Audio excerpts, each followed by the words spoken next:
Babaero ba ka mo? Pag-usapan natin yung iba't ibang klase mga babaero. Ano? Game? Tara! Let's start! You ever meet a babaero? Yung lahat ng babae, inaamoy, ina-analyze, ini-invite kahit hindi naman invited? Yung mga ganyan, para yung Pokemon. You gotta catch them all.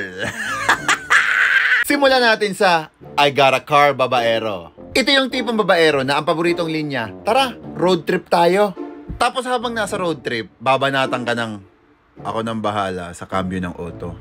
Ikaw naman bahala sa aking kumambyo. Manya! The PM sent babaero. Ito yung ninja. Walang comment, pero maya-maya, haha, ang ganda mo dun ah. By the way, single ka ba? Pucha bro, nag-post lang siya ng barbecue, napasukan mo pa ng lande! Hindi ka PM sent. Ikaw yung rason kung bakit may restrict button. Eto, ang dami dito ngayon. The nature trip babaero. Laging yaya, hiking. Tara, hiking tayo. Pero pag nasa bundok na, dito tayo sa tent ko, malamig eh. Bro, pumunta ka dyan para sa nature, hindi para sa natural instinct mo. The spiritual babaero. Tipong banat sa'yo, hindi kita gusto pero gusto kong makilala yung kaluluwa mo.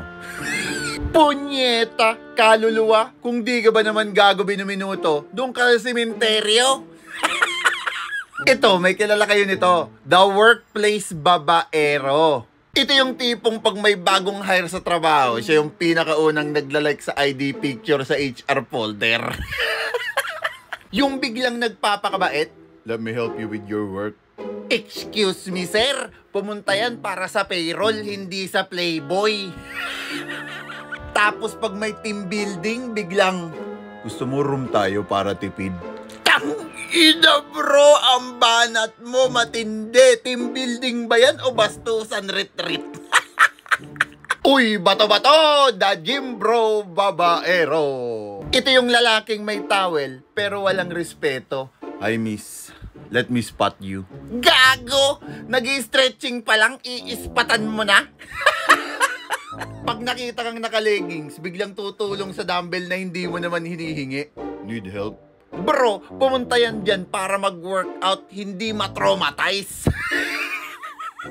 Ang panghuli, ang babaero sa GC. Ito yung sneaky, mabait sa group chat, malandi sa DM. Sa GC, ingat ka, God bless. Sa DM, napanaginipan kita kagabi, ang sarap mo. Hoy, hindi ulam yan. Huwag mo siyang ibali sa manifestation ng kalibugan. And let's not forget, sa GC nagsisend siya ng quote card. Pero pag nakita mo yung DM, 2 AM, nagsisend ng video message na walang damit.